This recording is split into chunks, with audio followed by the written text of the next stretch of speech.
पिछले 10 वर्षों में इस देश के आदरणीय प्रधानमंत्री नरेंद्र मोदी जी के नेतृत्व में जो काम किया है उसका दर्पण उस राष्ट्रपति के अभिभाषण में है। और अभी आने वाले बजट में, जब अगले सत्र में इस देश के लिए बजट पेश होगा, तो उस समय 5 वर्षों के कार्यक्रम के साथ परफॉर्म, रिफॉर्म और ट्रांसफॉर्म का पूरा संकलन और पूरा उसका विस्तृत ब्यौरा पेश किया जाएगा। महोदय, प्रधानमंत्री जी ने तीसरा कार्यकाल पूरा किया, तीसरा कार्यकाल उनका प्रारंभ हुआ और इस देश की जनता ने तीसरे कार्यकाल के लिए उनको मत दिया, वोट दिया और पूर्ण समर्थन के साथ सरकार बनाने का बहुमत दिया। लेकिन पूरे चुनाव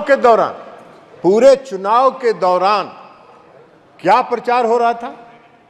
पूरे चुनाव के दौरान जो अभियान देखिएगा और जो खास करके विरोधी दल के नेता का आज जो भाषण था और उनके चुनाव प्रचार का जो भाषण था, अगर दोनों को मिला के देखिएगा तो लगेगा कि वही आज भी राष्ट्रपति के अभिभाषण पर नहीं, चुनाव के प्रचार में, पब्लिक मीटिंग में भाषण दे रहे हैं। इस तरह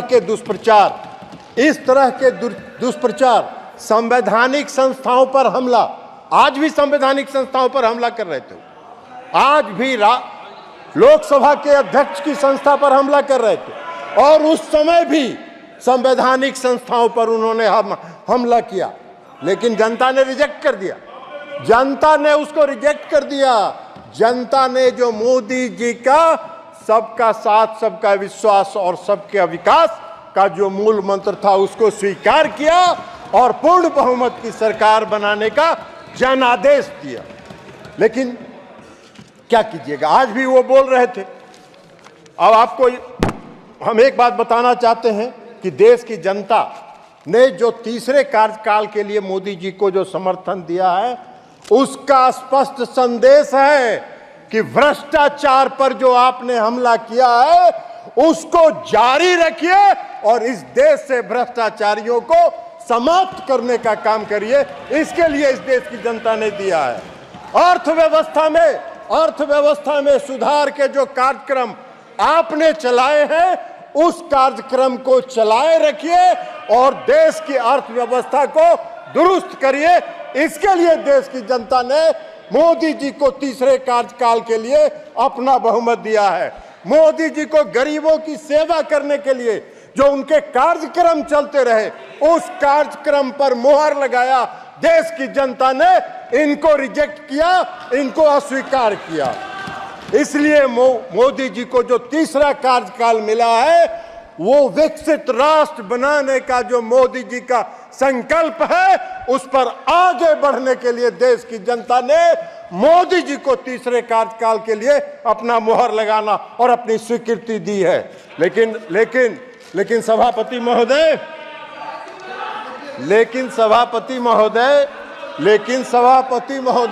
1971 का चुनाव हो रहा था। 1971 में इस देश में एक चुनाव हुआ था और उस देश में कांग्रेस पार्टी का नारा था, गरीबी हटाओ, देश बचाओ। जनता ने भरोसा कर लिया, जनता ने इन पर भरोसा किया। 1971 में इनको पूर्ण बहुमत से सरकार दिया। लेकिन 3 साल के बाद 1974 में इस देश में लोकनायक जयप्रकाश नारायण के नेतृत्व में आज तक के आजाद भारत का सबसे बड़ा जन आंदोलन हुआ, क्योंकि इन्होंने जनता से किए गए वादे को नहीं निभाया। और जब इनको लगा 1974 में जन आंदोलन जब चरम पर पहुंचा और सुप्रीम कोर्ट ने जब रायबरेली से श्रीमती इंदिरा गांधी के चुनाव को अवैध घोषित कर दिया, तो रातों रात देश में इमरजेंसी लागू हो गया। हम सब उठा के जेल में बंद कर दिए गए। मुझको याद है, मैंने देखा है, आपातकाल लागू हुआ।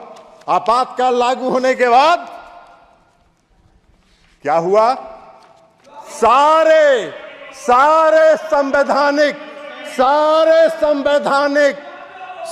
संवैधानिक और देश की जनता का जो फंडामेंटल राइट था, वह राइट बंद कर दिया गया। किसी को बोलने का हक नहीं था, किसी को चिल्लाने का हक नहीं था, किसी को कुछ भी एक शब्द बोलने का। प्रेस की आजादी पर लगा दिया गया। हम सब लोग उठा के जेल में बंद कर दिए गए। मैं भी रहा हूं, जेल में उठा के बंद कर दिया गया। और सभापति महोदय, आज जब आ रहे थे, जब इस सदन का जब पहला दिन का सत्र था, तो संविधान का किताब लेके कांग्रेस पार्टी के लोग आ रहे थे। आज भी नेता विपक्ष बोल रहे थे संविधान की जय हो। अरे जिस व्यक्ति ने और जिस पार्टी ने इस देश के संविधान का धज्जी उड़ाया हो, जिस पार्टी ने इस देश के संविधान को चकनाचूर किया हो, जिस पार्टी ने इस देश के संविधान को कलंकित किया हो, उसको संविधान लेके सदन में आने का क्या हक है और संविधान की बात करने का क्या हक है? उनको कोई हक नहीं है संविधान के बारे में चर्चा करने का। सारी जिंदगी कांग्रेस पार्टी ने संवैधानिक संस्थाओं को, संविधान को समाप्त करने का काम किया है। पूरा इमरजेंसी इसका गवाह है। किसी को कोई साहस नहीं था, कहीं नहीं। और ये सत्य है और सत्य सुनने की आदत डालिए, सत्य जानिए। सच्चाई ये देश का इतिहास जब भी लिखा जाएगा, इस देश का इतिहास जब लिखा जाएगा, तो आपातकाल कलंकित करने का वाला काला अध्याय के रूप में संविधान में लिखा जाएगा। ये बात है। आप बहुत चर्चा कर रहे थे, बहुत चर्चा कर। आप मत बोलिए ना, आप भी, आपका पार्टी का नेता भी वही थी, इमरजेंसी के समर्थन में थी। ममता बनर्जी भी उसमें कांग्रेस पार्टी में थे और इमरजेंसी का समर्थन कर रही थी। आप मत बोलिए सौगत राय साहब, हम लोग भुगते हैं, हम लोग ने पीड़ा सही है, हम लोग को दर्द मालूम है। इसलिए आप भी चले जाइए, 2-4 बार बन जाइएगा बंगाल में, चिंता मत करिए। अभी तो खाली कानून का किताब लेके खड़ा हो जा रहे हैं, इसलिए खाली टिकट आपको दे के लोकसभा का मेंबर बना दिया जा रहा है। तो इसलिए खाली संविधान पढ़ते रहिए, संविधान दिखाते रहिए। संविधान से कोई लेना देना आप लोगों का है नहीं, संविधान से कोई मतलब आप लोगों का है।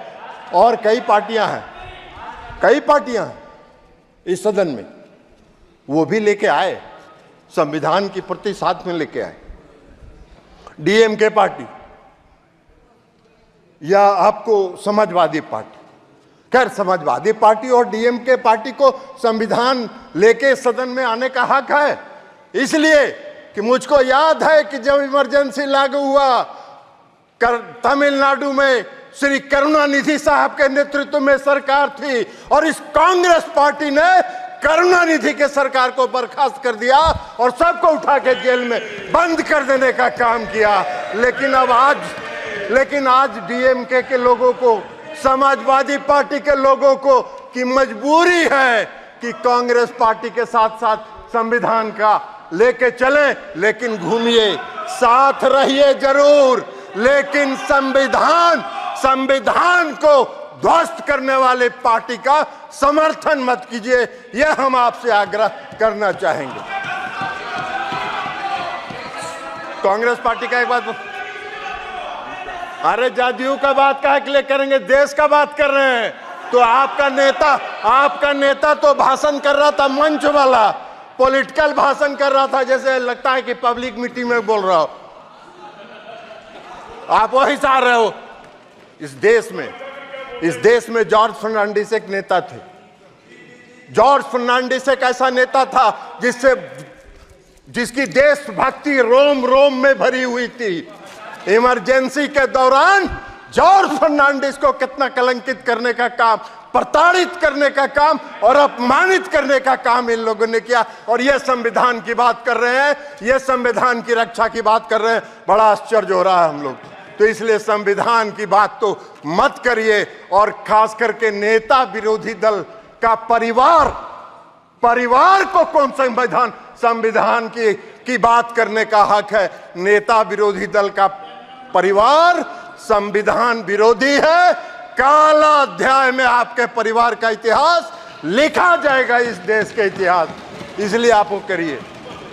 अध्यक्ष महोदय, सभापति महोदय, पूरे चुनाव प्रचार के दौरान इन्होंने इस देश की चुनाव प्रक्रिया पर प्रश्न चिन्ह खड़ा किया। इस देश की चुनाव प्रक्रिया पर प्रश्न चिन्ह खड़ा किया। ऐसा घूम घूम के प्रचार करते रहे जैसे लगता है कि देश में चुनाव निष्पक्ष हो ही नहीं रहा। पूरे दुनिया में देश को कलंकित करने का काम इन लोगों ने किया। बीच बीच में सुप्रीम कोर्ट जाते रहे चुनाव आयोग को और ईवीएम मशीन को चुनौती देने के लिए।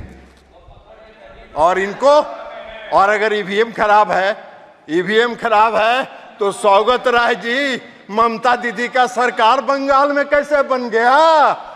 हिमाचल में आपकी सरकार कैसे बन गई? कर्नाटक में आपकी सरकार कैसे बन गई? तेलंगाना में आपकी सरकार कैसे बन गई? अगर ईवीएम खराब है तो जब आपको मिल जाए तो बड़ा आनंद में, और जब हारने का बारी आए तो ऐसा शो करिए कि जैसे लगता है कि निष्पक्ष चुनाव नहीं हो रहा है, बेईमानी से कोई जीत रहा है। अरे देश की जनता कभी आप पर भरोसा नहीं करेगी। बैलेट पेपर जब चुनाव होता था हम लोगों ने देखा, बैलेट पेपर से जो चुनाव होता है हम लोगों ने देखा, एक थाक का थाक बैलेट बॉक्स से बैलेट पेपर निकलता था, थाक का थाक, जिस पर कोई वोटर का दस्तखत नहीं, कुछ नहीं, और उसी की गिनती होती थी। और यही प्रक्रिया आप चलाते रहे और सत्ता का आनंद लेते रहे, देश के संविधान का धज्जी उड़ाते रहे। वही आज भी चाहते हैं। नरेंद्र मोदी जी की सरकार इसको कभी स्वीकार नहीं करेगी। इस देश की जनता का भरोसा नरेंद्र मोदी जी पर है। तो इसलिए आप इस पर चिंता मत कीजिए। और इसके साथ साथ मैं आपको, और याद है ना, आपने देखा था, अभी बोल भी रहे थे, कोई स्पीकर बोल रहे थे, आप मोदी जी पर आरोप लगाते हैं कि संविधान की धज्जी उड़ा रहे हैं। कौन से संविधान की धज्जी उड़ा रहे हैं? अरे मोदी जी तो जिस दिन एनडीए की बैठक थी, इस बार तीसरे कार्यकाल में भी, तो मोदी जी जब संविधान सभा के सेंट्रल हॉल में आए तो सबसे पहले उन्होंने जाके देश के संविधान का नमन किया। और जिस व्यक्ति ने देश की संविधान का नमन करके अपने नेतृत्व पर और देश की बागडोर संभाली हो, उससे संविधान को खतरा नहीं है। संविधान को खतरा है तो आपसे है, कांग्रेस पार्टी के से है। और कांग्रेस पार्टी संविधान विरोधी रही है और रहेगी। प्रधानमंत्री जी ने कई योजनाएं चलाई, पीएम किसान निधि योजना, और जो आज विकास का दर है, ये दर आज हम 5वें नंबर पर थे, हम अर्थव्यवस्था में 11वें नंबर पर थे, और हम 10 वर्ष में 5वें नंबर पर आ गए। और मोदी जी का लक्ष्य है, मोदी जी का संकल्प है, आदरणीय प्रधानमंत्री मोदी जी ने घोषणा किया है कि 5 वर्षों में सब दिए थे। अरे सब बता रहे हैं, आपको बता दिए हैं। आपका वही चरित्र है। अभी उनके साथ घूमिए, नेताजी की आत्मा ऊपर से रो रही होगी। अरे नेताजी की आत्मा रो रही होगी। 11वें स्थान पर था, आज अर्थव्यवस्था 5वें स्थान पर है। और मोदी जी का संकल्प है कि 5 वर्षों में तीसरे स्थान पर पहुंचाएंगे। अकेले भारत का जो योगदान है इस दुनिया के विकास दर में, वह 15% है। यह मोदी जी की सरकार की उपलब्धि है, आपके सरकार की उपलब्धि नहीं है। इसके अलावा आज यहाँ प्रहलाद जोशी जी बैठे हैं, रिन्यूएबल एनर्जी देख रहे हैं। ये रिन्यूएबल एनर्जी आने वाले समय में इस देश में अगर ऊर्जा पर और बिजली के लिए अगर आत्मनिर्भर होना होगा तो रिन्यूएबल एनर्जी पर ही, वही एकमात्र स्रोत है जिस पर आपको आत्मनिर्भर होना होगा।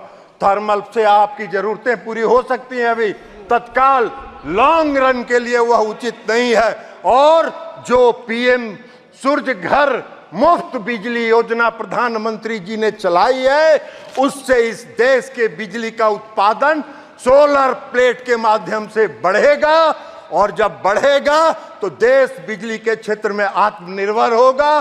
और थर्मल पावर, थर्मल से आपकी जो उसके ऊपर जो आपका